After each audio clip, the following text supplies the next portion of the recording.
You got all fancy on me, man. We are hooked up. Look at that. One less thing. One less button I have to worry about clicking. Yeah, one less thing I have to worry about screwing up when you can't do it. It's set. All you have to do is hit record. It is set and ready to go. Husky, how are you, brother? What are we I'm on? great, man. It's Episode what? 58? 58, You 58, man. survived the storm. I did. I lived. I lived. You lived, but a lot didn't, and there's a lot. It's gonna take a while to clean up.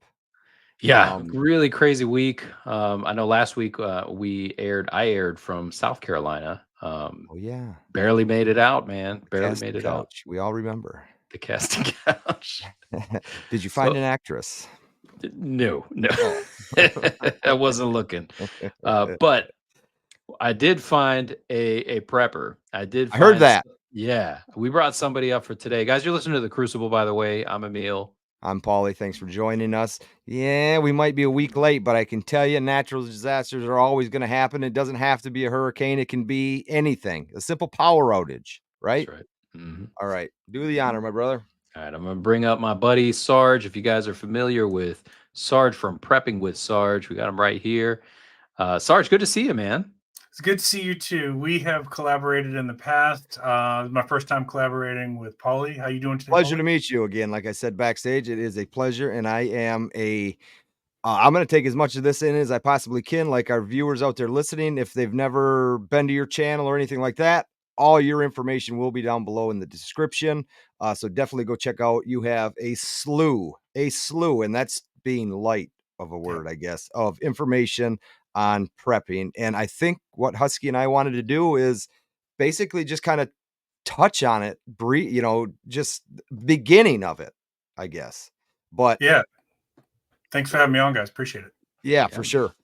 So you're also you're a South Carolina resident, so you're a Carolinian. I am a Carolinian. Yeah, I'm on the coast, so we do get our share of hurricanes. But this one here, we had some tornado warnings. Woke up to that on what is this now? We're going, I guess. What was it, Thursday? Yep. Thursday. Yeah, Thursday when it started. Yep. Yeah. Woke up. Yeah, woke up to that, and but other than that, we lost a little tree compared to what other people saw, especially like Tennessee and Western North Carolina, where we can't complain about a tree. But we see our share of it, that's for sure. Yeah. So you mentioned before we started, you had mentioned that you had close friends that were in the affected area. Is that right? Yeah, actually, our best friends live very close to Asheville. My wife and I are actually the godparents for one of their children. And last time we heard from them was right before the storm. And of course, everybody knew it was probably going to hit that area, but this has never happened like this before for like Asheville, like they get the remnants of what's left over after a hurricane blows through. Nothing like what we've seen this time. Right. And so I don't think anybody like worried too much about it. Then no comms, no nothing. They weren't responding to text. They weren't responding to Messenger. They weren't responding to calls. We were very close with their families, so we got in touch with his parents, and they said the same thing. We're not hearing anything. We're getting really worried. Several days go by, and we kept thinking, surely we'll hear from them tonight. Surely we'll hear from them tonight, right? And then finally on Monday, they finally checked in that they were okay. Their house was okay. And they were evacuating their area. But yeah, it was bad because cell phone towers got wiped out. And I think that's maybe one thing we should probably hit on tonight is comms. Like what we think we can rely on, probably we need to be rethinking that, usually they say if your phone's not working, try texting them or try, Messenger or something like that. Yeah. All of it was down. All of it was down.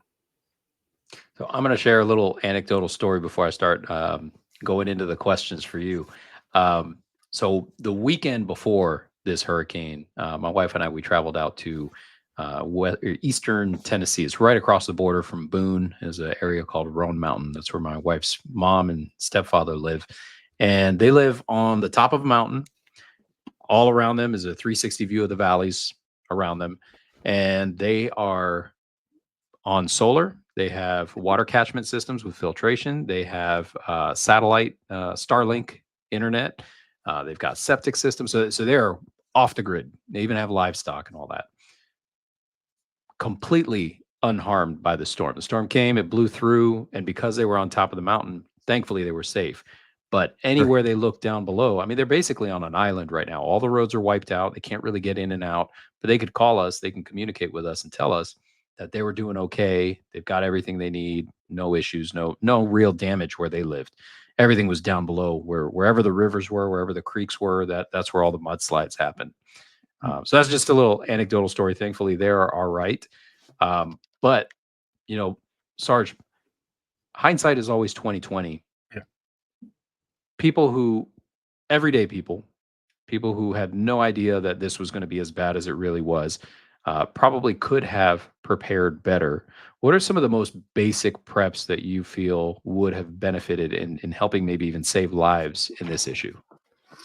Well, the number one thing to keep in mind, I would say, is you've got to have a way to purify water. You got to have a way to store water. Actually, in the United States, that for the most part, I mean, I know there's areas of the country where this is a struggle, but for the most part, we have clean drinking water in the United States, and that's not true all around the world.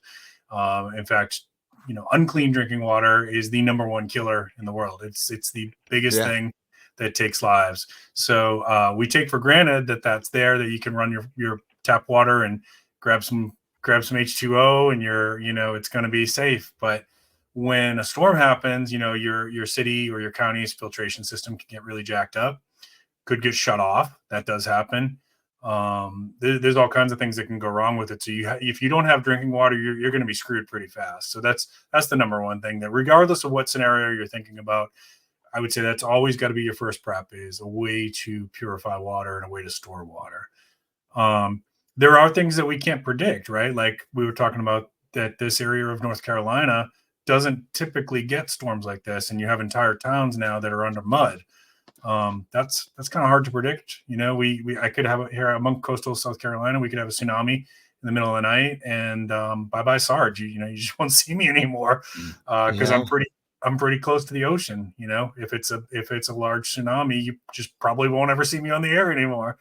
So there's some stuff that's hard to prepare for, unless you want to like try to find some place where there's no natural disasters, and good luck, right? Seems like everywhere's got something. But I'd say water, and then food. Food would be the next one. You need to have some stored dry goods, stuff that's going to last for a long time.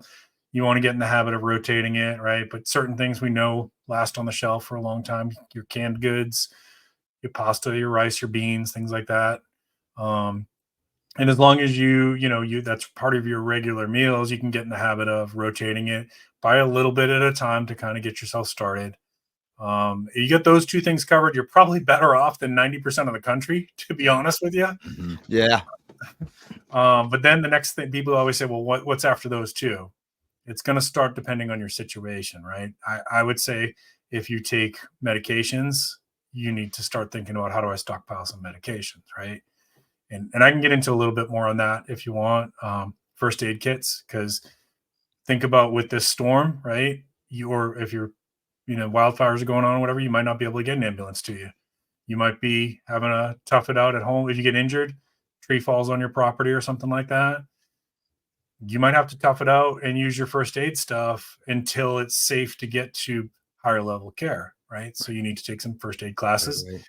And get a good kit and know how to use that stuff, and self-defense, right? Like the mainstream media is not going to talk about this too much, but if you follow more independent media sources, there's looting going on right now in a lot of these areas, because there's some bad people in the world who like to take advantage of situations, and they know that there's a lot of these neighborhoods are now abandoned, and they're going in there and they're robbing people blind, right? So these neighborhoods can get kind of dangerous after a storm. So you got to think about your self-defense.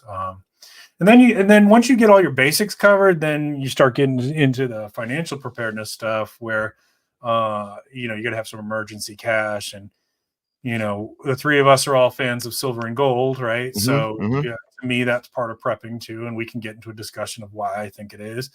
But those would be, your top 5 is water, food, medicine, first aid, self-defense, and then financial preparedness.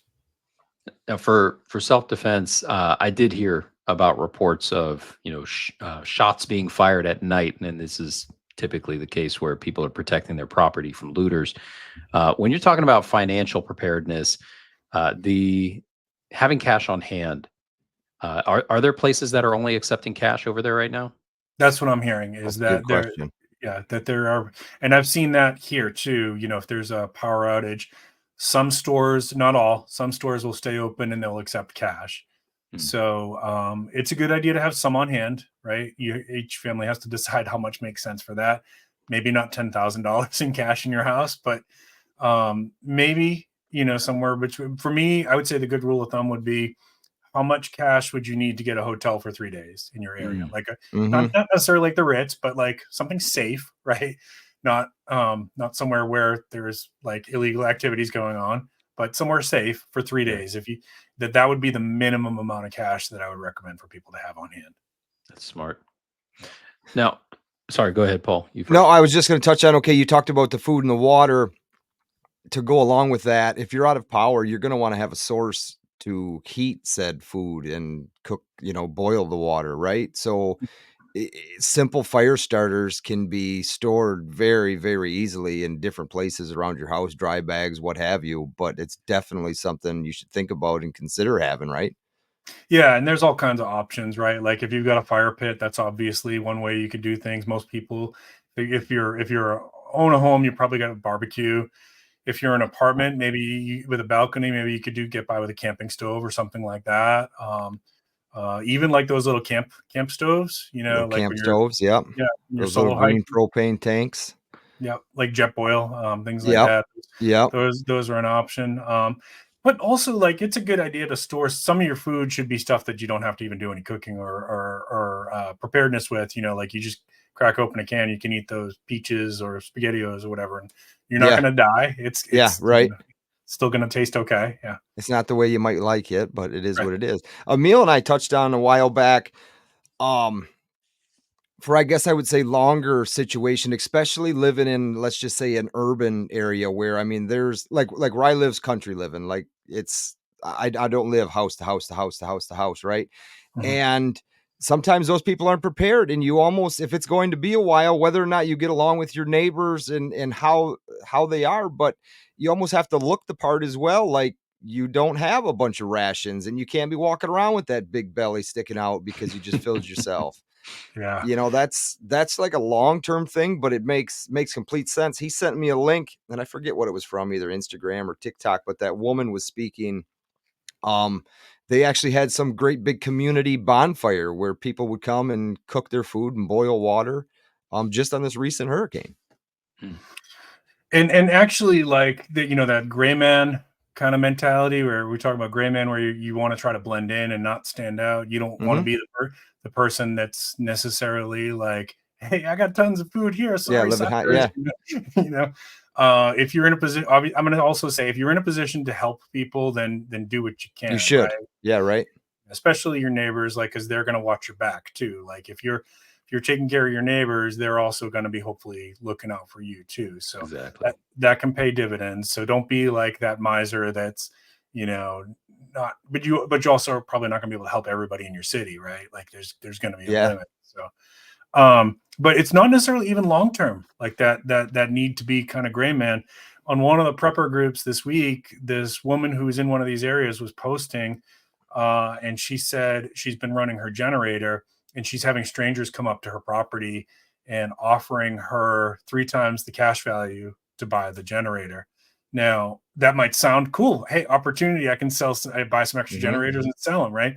You don't want strangers coming up because they know you have a resource. Yes. That's Yes. a Right. problem because now you're a target. And if you don't sell them that generator, maybe they're going to come back that night and try to take it from you. Right. Yeah.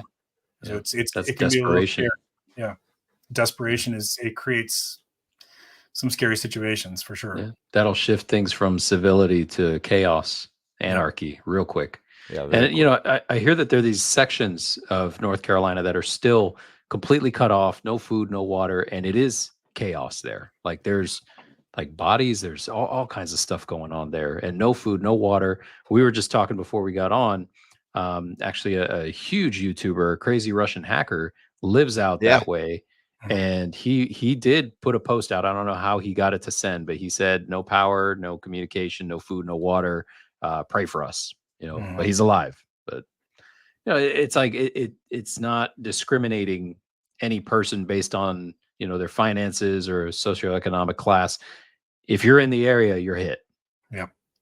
So, Sarge, when the whole thing first kicked off, let's say if you did live in Asheville, what would be the deciding factor on whether or not to bug out or to hunker down? Yeah, it's hard. We haven't gone through several hurricanes here. We did bug out on one of them. It was one of our first ones, and we regretted it. We regretted that we had bugged out on that, and we've not bugged out since. That being said, we also haven't had a category 4. We haven't had like a Katrina since then. I don't know that I would stay here as close as I am to the ocean if we're looking at something like that. So you have to look at what the reports are saying. You have to listen to, I would say, your local weather experts. Your local ones are for us, those are our best source. The Weather Channel, frequently, I love the Weather Channel. I watch it all the time, but they don't understand our waters. They don't understand our currents. They don't understand the wind patterns in here. And so they give you a forecast that's kind of a generalized forecast, but they're frequently wrong for us. Right. And again, I'm not knocking on the Weather Channel. I'm just saying that's our experience here. I love the Weather Channel, but our local experts are who we go to for storms because they know our waters. They've been doing it for a long time. Our favorite weatherman was here during Hurricane Hugo in 1989. Okay. So that's our source. So we're going to listen to him. And then as we're getting closer, we generally are preparing for both, my wife and I. And so we're thinking about both scenarios. Like, we're going to keep watching this because you don't know until like 48 hours out, until like where it's going to land, where the eye is going to be. Right. And so we're talking about it. We're preparing for both scenarios, if we're bugging in or bugging out. And then when we get down to like, okay, for us, it's do or die time, we make a decision together. If we can't come to a consensus, then we get to the place where one person says, I can't make the decision, you make it. And then the other person makes the decision. So yeah, it's worked out good for us. But I feel Mrs. Sarge and I are generally on the same page on a lot of stuff. So if you've got one family member who says, I don't want to leave, and the other family member says, I do want to leave, I think you're going to have some interesting family discussions going on. Maybe have those in advance, maybe think about those well before you have to make those decisions. Yeah. And I'd agree, because I know when it comes to bugging out, when we lived in Florida, we did bug out for 2 of the hurricanes, I think. Really bad ones too. And the common factor is the longer you wait, the worse the roads are. So if you have the slightest idea that, hey, we're going to leave, you need to leave right then. You wait too long, you're going to find lines of cars, no gas in the gas stations. Everybody's, the roads coming in are easy, especially in Florida. You notice like the southbound roads are always clear. You'll see the line workers with their big trucks. They're always coming in. Everybody else is trying to get out, and there's only one way, 95, and that's it. And I'm glad you mentioned that. We monitor that as well, like what the outbound traffic looks like, so that we know like how is we have to make our decision now, right? Like what we found that time that we evacuated is we were able to wait till almost the last minute and get out, because most of the city had already evacuated before us. But I certainly can't tell people to count on that. There's been many folks who've got stuck in gridlock, run out of gas, and now you're riding out a hurricane in your car on the highway with your family. And that's not going to be a good time, because your kids are going to be screaming, and they're going to say, I need to go potty. Your wife is going to be mad at you. Oh yeah. You're going to regret that. So definitely be looking at like what are the patterns, and like take that into consideration. Get your fuel way before it's time to go, because that runs fast. That's the other thing. If you lived in Florida, you saw that, right? That when they say there's a storm coming, get your fuel now. Oh yeah. Because you delay and you're going to be out of luck. The gas stations do run out of gas. Oh yeah. for Do you, sure. do you think like you talked about you and your wife, do you think stubbornness is a major role in people getting trapped? They just think that no matter what they hear, no matter what they say, they're staying home and it's not going to be as bad as it is, It's or as hard bad to as they're leave. saying. Yeah, it's hard to leave because you know that when you leave, there's going to be looters floating around. Hmm. So that's a factor. Everybody's always more comfortable in their home. If you've got small children or you've got pets, you've got some hard decisions to make there, right? Like obviously we're never abandoning our pets, but I used to have horses and chickens. You can't exactly throw your horses and chickens in the back Yeah, of your right. car and show up at a hotel. It's not going to work. No. I've tried So yeah. Either. that. So there's hard decisions that people have to make, and it's hard to leave, and I get that. And then sometimes you got somebody who's ill, or they've got ambulatory issues. We've got a couple elderly people here in our neighborhood that they they're not going to be able to evacuate, and they've said that they accept their fate one way or the other. They're not going. Yikes. Yeah. So this storm isn't the only thing going Right. on right now. Actually, I just heard there's a massive solar flare, could wipe out communications for a few days. And there's this, I guess, more ever present is this strike, right? Yeah. We I have was just I wanted to mention that as well. A huge thing from yeah. all the way down the coast. Yeah. Sarge, what are the implications and what should people be thinking about? Okay. So there's what to worry about, what's realistic, and what what Worst case scenario. we hope for, right? So Yeah. is we're already seeing in my area there's a very big toilet paper shortage. There's a bottled water shortage, and there is shortages starting to develop on a couple other things. Wine, Now, you said, right? yeah, there's a lot of people buying a lot of alcohol right now. Oh, buying alcohol. Yeah. Well, You're good. So they can have my share. yeah, I've already got my bourbon collection put aside for for that. And I'm not a big drinker anyways, so I Yeah, me probably either. have enough to last me a very long time. But I like collecting old bottles and stuff like that, so I've got a pretty decent collection. But the toilet paper thing is weird because we produce most toilet paper in North America, so in theory it shouldn't be too heavily influenced by this strike on the ports. But people have panicked, and it's partly also due to what's happening with the storm recovery. People are buying up pallets of toilet paper and sending it to these areas to help with recovery. So it's partly driven by that too. But people are going into panic mode probably because of what happened in 2020, and they're thinking, "Oh no, that's not happening to me again." Yeah, right. Oh Lord. So yeah, we're having a toilet paper issue right now. Now I hope it doesn't go on very long, but that what's going to really, if this strike goes on for a long time, which I pray it doesn't, but then anything that's coming into the country from the East Coast is going to be hard to get and delayed. And when you can get it, it's going to be more expensive. Probably a lot more expensive. More expensive and probably too late by then. Yeah. So you have to think about like anything that's coming in from Europe and from the west coast of Africa. South America. Things Some through stuff Miami. on South America, yep, that's coming up on Yeah. the eastern side, yep. And so I would say coffee would be one that I would say people should be watching for. Chocolate. They said bananas. Not Halloween. I did Don't hear take that. Halloween. Yeah. So some automobile parts and things like that, which is unfortunately going to cause some problems for.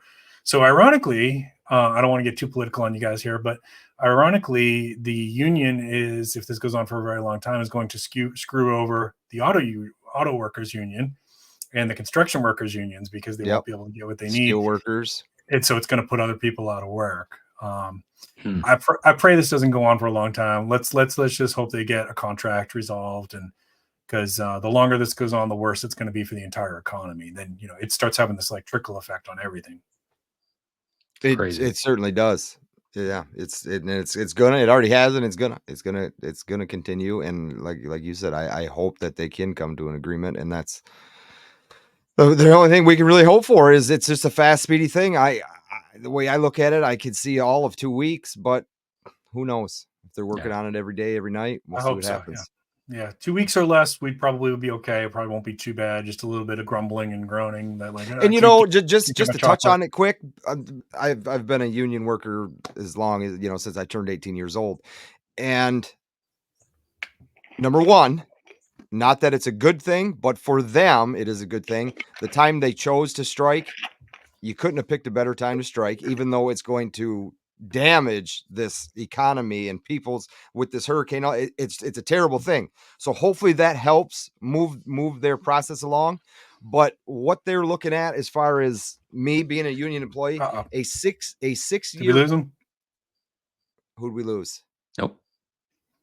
No, there you I go. lost you. No. There you- Oh, a 6-year contract for a union worker is a very long contract. That's a long thing to be tied up in. And when you see numbers like 50%, when you stretch that over 6 years in the grand scheme of things, that's not a lot of money if you're used to getting something every 3 years, and now you're stretching it over 6. So I can see where they're butting heads and going back and forth, being part of something like that, and been on strikes myself. So hopefully they can just get it solved, get the guys back to work, get the gals back to work, and keep business rolling. And then everybody wins. That's the best case scenario. Except the companies that think they'll lose. The shareholders. They're going to pass that on to us consumers, you know. Sure. So, yeah. Sure. Of course. So, Sarge, we brushed on communications, you know, talk about solar flares, talking about stuff in the North Carolina area, what happened. What's your take on, like, should we buy smoke signals and flares and things like that? What's going on? What should work? So I haven't played around with this yet. My wife actually sent me, she found this. There's apparently, if you have an iPhone, there's a way to turn it into like satellite, right? Sat signals. Yeah. Yeah. I have not dug into that yet. So maybe, and I don't know that I'm going to have time, honestly, in the next 6 weeks to do. So maybe if there's a prepper out there that's listening to this that has does some content creation, maybe you can put that out there for the community. I think it would be a great thing to do for the community. Well, you know, walkie-talkies are going to get you a little bit of range if you've got line of sight, you know. That's the key there. Ham radio, you know, if you've got line of sight or you can bounce the signal, you can get a little bit of pretty good range with that. CB, maybe, you know, I'm actually thinking about adding a CB into my vehicle. I've been thinking about it for a while, and this kind of just like, it'd be nice to have another option for communications. And those can go for quite a while as far as range goes. Yeah, I mean, it's not going to go as far as a ham, but yeah. No, right.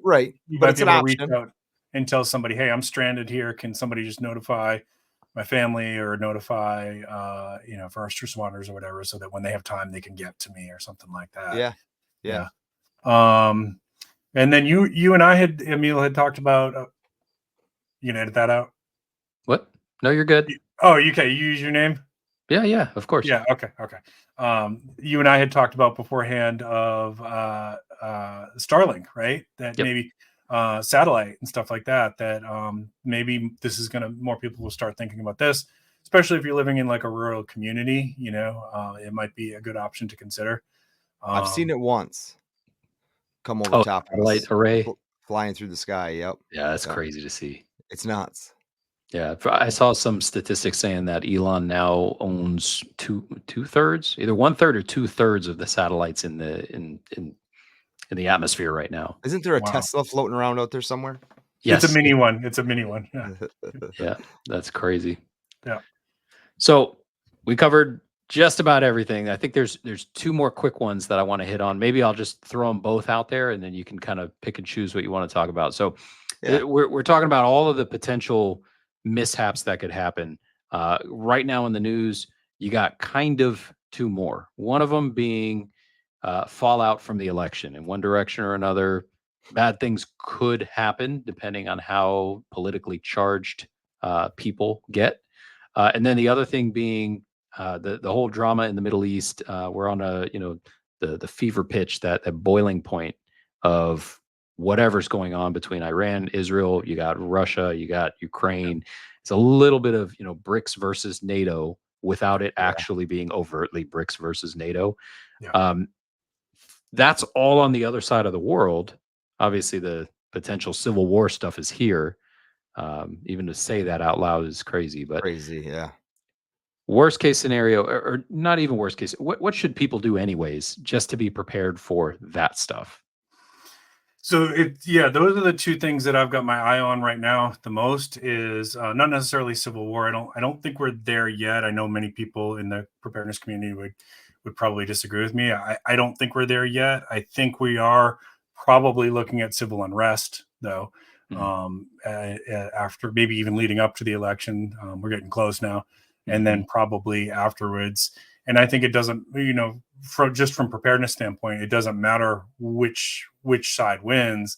I think the other side's gonna raise a ruckus about it.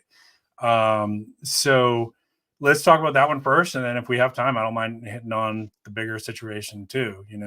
Cool.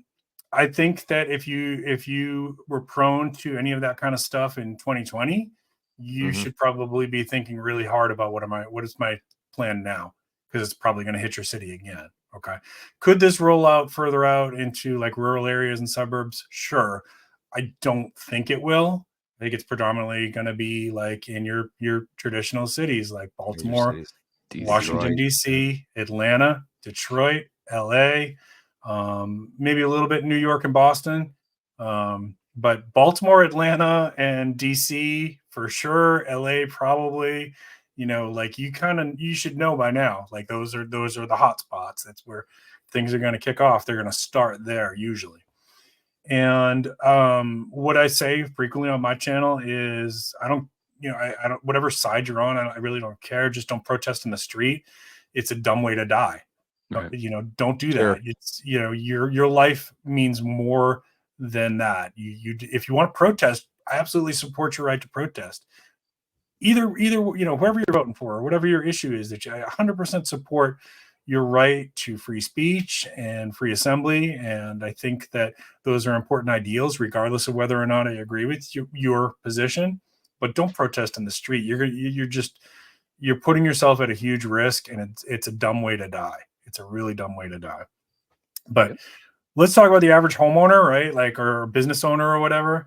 If you were in one of these areas that were affected, like one of these neighborhoods, it's probably going to be affected again. So you might be starting to think about do I want to hire a personal security to watch my store at nighttime, right?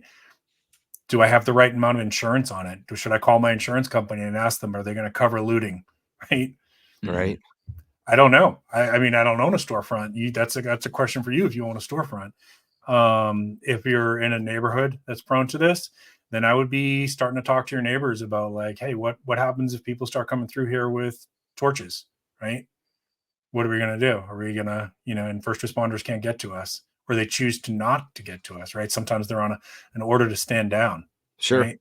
So what are you going to do then for your neighborhood? Are you going to have comms going? Are you going to have neighborhood security, or how much level of force are you willing to take into and under what conditions? I don't want anybody to become vigilantes, but I also support your right to defend yourself if you're at imminent risk of being beat to death. Right. Yeah, you got a right to defend yourself. So I think those are the conversations people should be having. How are you going to communicate? Are you going to use walkie-talkies or biofangs or just texting each other? Who's going to stay up if there's riots, right? Like, are you going to take shifts, staying up? Those are all things that everybody can do with your neighbors. And if you're in a storefront, I would be thinking about checking your insurance. And do you want to start having a conversation with a personal security firm are they available, like around the time of the election? Because they're probably going to start getting booked. Yeah. Yeah, no doubt. And, and you don't have to go with like, heavy duty Blackwater, contractors or whatever, but you probably need somebody that's certified in your state, that's, allowed license to carry for private security, and that kind of thing would be the way to go, because just that presence alone was a deterrent in some of these previous riots, right? Okay. Where, these rioters would come up on a neighborhood and they say, oh, this store's got private security and they're armed and they're paying attention. Let's just move on to the next place. No doubt. Yep. Very good. And so Middle East. Anything there? So that's I think we're dangerously close to you said it, like a NATO versus BRICS kind of situation. A couple things that I would be watching for would be if China gets involved, and if China does any kind of direct attack on Taiwan, it's on. It's on. Then, like, you might as well say, okay, we're now in World War III at that point. If Russia makes an aggressive move towards a NATO ally, and they've come dangerously close, and there's ways that could play out. They could say it was accidental, and then we Which I see think how they've done that before with Yeah, Poland, well- right? And they hit Yeah. Poland. we'll see if that Or- flies with NATO, because any NATO member can invoke Article 5, which means we're all in it now. It's World War III. We're all in it. So we're dangerously close. I hope not, right? Like, I'm getting too old where I'm not going to be too useful. If I get drafted, they'll probably be like, we got to fill this guy. He can't even, do right. 30 push-ups or whatever, right? Like, Put but him I in the worry, kitchen. yeah, he's going to go have to slop full of trains. But I worry about my nephews and nieces, like, I don't want to No, see 100%. I don't want to see any attacks on American interests. I don't want to see attacks on our allies' interests. Right. I think there's a way for the Russia-Ukraine situation to de-escalate. I'm not, foreign affairs expert, and they're not going to call in old Sarge to be a negotiator, but I think Russia ultimately is going to need to have a piece of the port in Crimea carved out for them, and that's just their financial future. Like, that's a must-have for them. So there, in my mind, if we somehow can negotiate that for them, maybe there's a chance that this whole thing can start to de-escalate.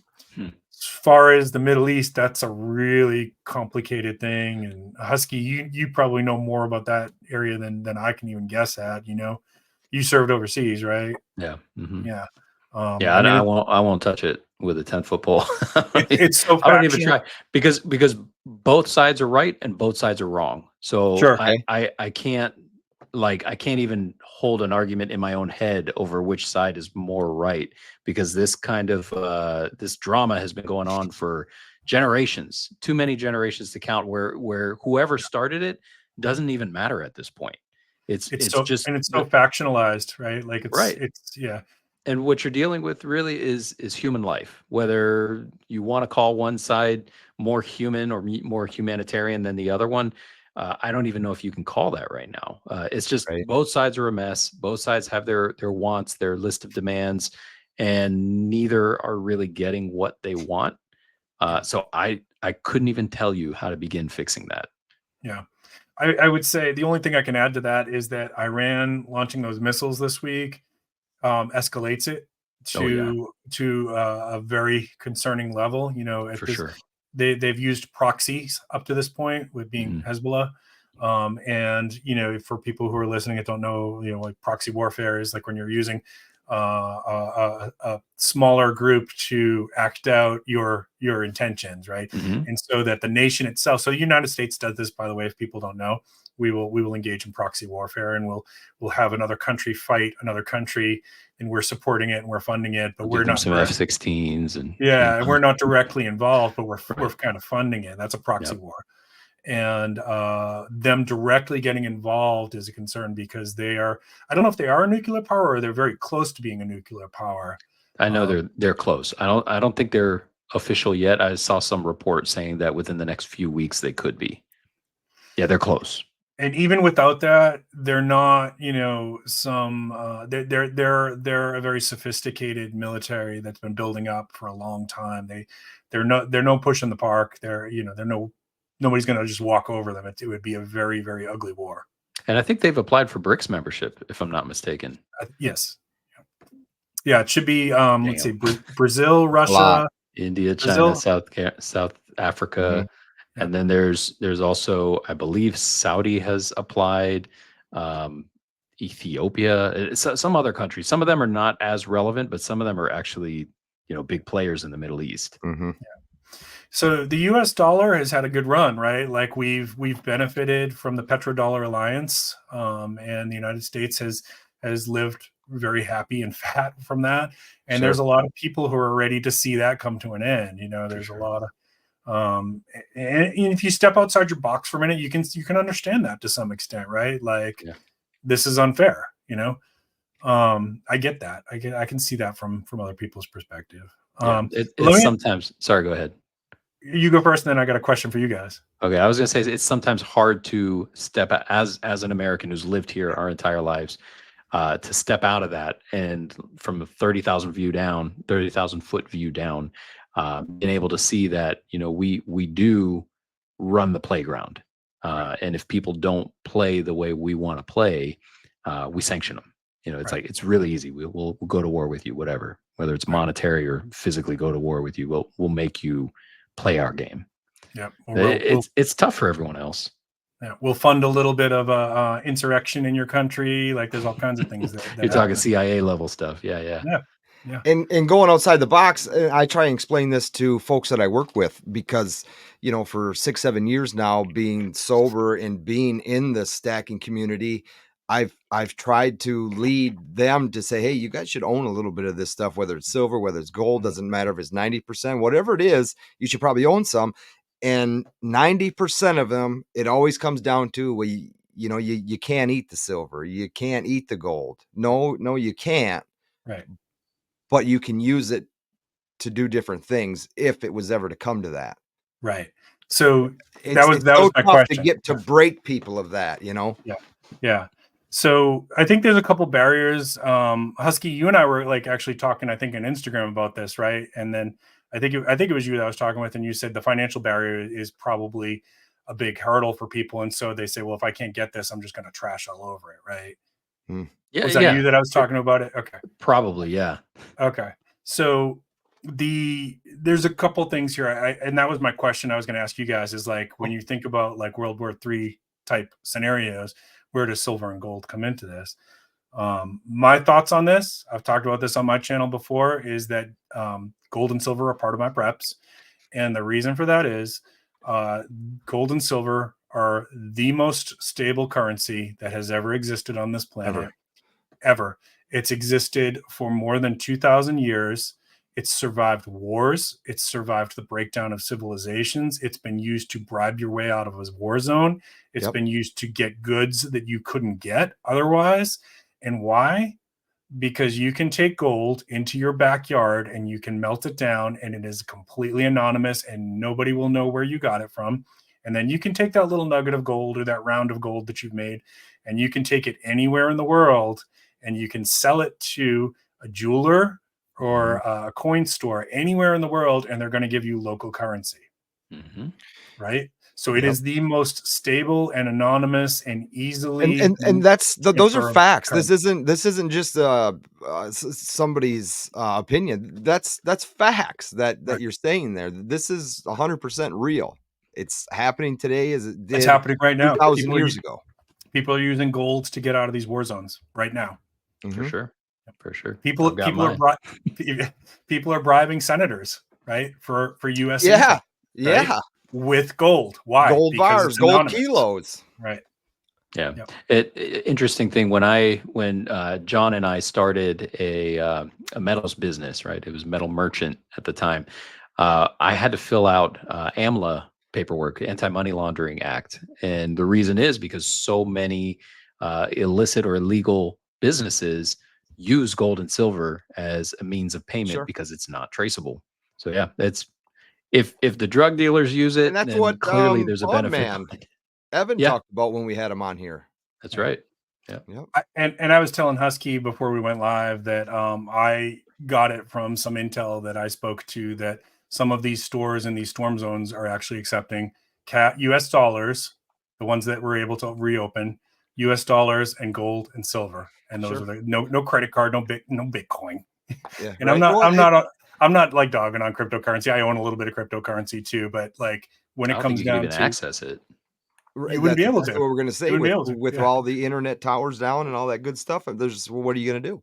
Yeah, but nothing beats something that you hold in your hand. That, and in some cases, the gold that you guys own and the gold that I own, that's the same gold from 2,000 years ago. It's been melted down again and again and again and transferred from person to person and person. It's the ultimate form of currency for many, many reasons. So just say, oh, you can't eat gold and silver. Well, I can't I eat my know. flashlights. No. Yeah. I Right. can't eat my knives. I can't eat my guns. I can't eat, Exactly. And you know, it's well, I would rather buy bullets to do. Okay, well, you can't eat those either. Well, I mean, what are Mm. you going to do with them? yeah. You buy Except 100,000 bullets. You're not going to shoot them all. You'll be dead that's before. just it. And some of them are that way. I'm like, dude, where are you going to store all that stuff if you got to get on the move? Like, I think you went a little bit Right. overboard Kind here. of heavy. Yeah. Yeah, it's going to Yeah. be heavy. Look at Yeah. this, a baggie full of gold in my pocket, few $1,000s right here. You could technically swallow it, Sure, for gold, sure. you in small 1/10 fractional ounces. Yeah. Don't go You could, 2 ounce. yeah, it's gonna be rough. It's gonna be a rough time. Yeah. You have Oh, a bad night. Yeah, it's gonna be a bad night. But if I had to, I could swallow a couple of those and cross a border or something, And I'm not encouraging people to do illicit things, but yeah, right, um, right. there's a Put it in the reason old why. prison pocket. Yeah, or the prison pocket. Yeah, and people have in World War II. People Of did, right? course, Like of that's where they hid course. stuff. Yeah. So yeah, it's I get it if people were like, I can't afford it, right? I get it, And I would say then think about starting with silver, Mhm, or if you're gonna go with gold, think about fractional gold, right? So even though gold exactly. has like skyrocketed in price, you can get a 10th ounce of gold for what, like 300 ish, Yeah. Yeah. around They're running 300. about 300 right now. Yep, Yeah, so yep. most people could save up for that, right? It might take you, if you're in a rough situation, it might take you a while, but eventually you could get $300, Right. you know. So And start, especially if you are just saving cash, it's not gonna hurt to take some of that cash you've been saving and put it into metals. That way it's there, you don't even have to worry about it, it's just there. yeah, Let me give a little caveat to that. This is from my own learnings, right? From my own lessons. Um, if you're going to be buying silver, especially, buy something that's highly recognized, Yep, I agree. yep. very low premium, and preferably not gigantic. Yeah, This is a dumb buy during a disaster because and not it's from that TikTok video you saw of me. yeah. No, Did no, somebody not from use that. your information without your permission? Yeah, and Yeah. a total scam, like, we played it, was it last episode or 2 Yeah. episodes ago? We played it, and you click a link, and it takes you to some buy 10 American Silver Eagles for Get 10 $100. free. Yeah. Yeah, buy 10, get 10.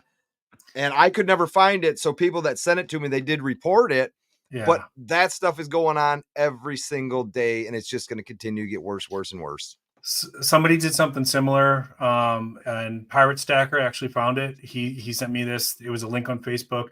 It was a guy using my image, and he was basically scamming people like, "Hey, I'm selling my Mhm. silver and gold," and people know my name and image, and so they were like, "Oh, Sarge, he's a trustworthy guy," and Mhm. Pirate sent it to me. I'm like, "Man, people are getting pissed. Is this you?" And I'm like, Whoops. no," Yeah, right? and I can't control that. It wasn't me. I can tell you that. And I reported it as soon as I did. And Facebook took it down once it started. I also posted on Instagram and I said, anybody who Yep, sees this, please report this.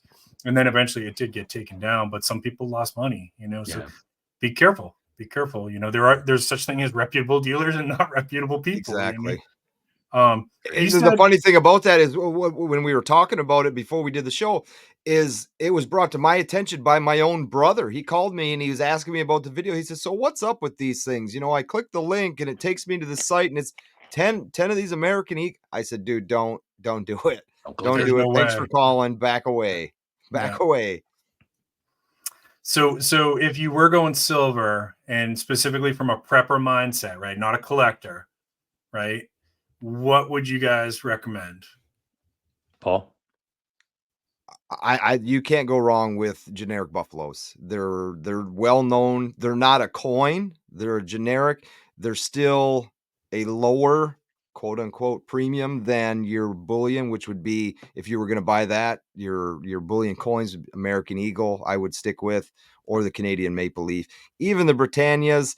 But if it was me and I was going to recommend something to somebody, I would hit any of those bullion dealers, look for their 10 rounds at spot to start with. Every one of them has it that's available, I'm sure, but definitely the Buffalo. I mean, it's just an iconic coin in general, but those are just silver rounds. So I might actually argue that. I like the buffaloes, and I think Mhm. that that's, especially if you're buying them from a reputable dealer. Yeah. But in a, let's say, post hurricane situation or post war zone situation, whatever, if I didn't know you and you came at me with buffaloes, I might not be inclined to buy those because I don't really have a way to test them, and I know that buffaloes are highly counterfeited. Okay. So I might actually argue in the case for constitutional, especially Ah, the old worn down stuff, because no one's copying that, and you can tell, you can feel it, you can sense that that's real silver. Okay. So I would actually almost rather go with those. I would say constitutional. Okay. Quarters are And usually the cheapest. I yep. think Yep. I think both of those are a good option. For me, when I'm stacking as a prepper, the 4 silver coins that I lean the most into is American Eagles, and I don't personally, and this is not You kind necessarily of the same strategy as what you guys. Personally, I don't mind paying a little bit extra premium ah, for the reliability of like an eagle versus a correct. Sure. buffalo. Okay, American Eagles, Maple Leafs, Philharmonics, and the Britannias. Yeah, Right, Brits are good. all American allies. All 4 coins should be recognized anywhere that an American would expect to safely travel. Okay, and all are going to come in a denomination that's easily stackable, right? Like 1 ounces, so you can put them Yep. into tubes or easily to store and travel with. As far as gold, I have a question for y'all. I've lately started to recommend to my audience to think about not just like fractional gold, fractional eagles would probably be like if I was going to buy one, that would be the one, fractional Sure. eagles. But I also feel comfortable with Maple Leafs. I also feel comfortable with the fractional Britannias, right? Any of those, I would feel perfectly comfortable with buying or accepting. But I've been starting to recommend to my audience thinking about a little bit of gold jewelry as well. And the reason for that is it's looked at differently when you go through customs. For Okay. sure. Hmm. So let's say worst case scenario, you're getting out of Dodge. You're going to Canada, or you're going to your cousin who lives in England, or you're going to Amsterdam to have a party, or whatever. You're just Yep. disappearing, right? And you're gonna be gone for a while. Um, when you go through customs, and if you're traveling with 30 gold coins, you're gonna get stopped. They're Mhm. gonna look They're at gonna you. have questions. They're Yep. gonna have questions.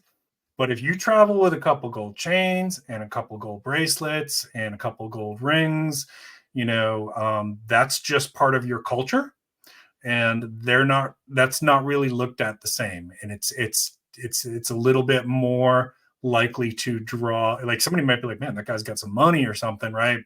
Yep. But you're not going to get that same kind of level of where's this guy going with Right. 30 ounces of gold in his pocket. This Right. is weird, Yeah. Right. Yeah. Yeah. I don't disagree. Regarding the coins, I think currently I like Brits the most. I think that their security features are unparalleled with regard to common Sure. bullion.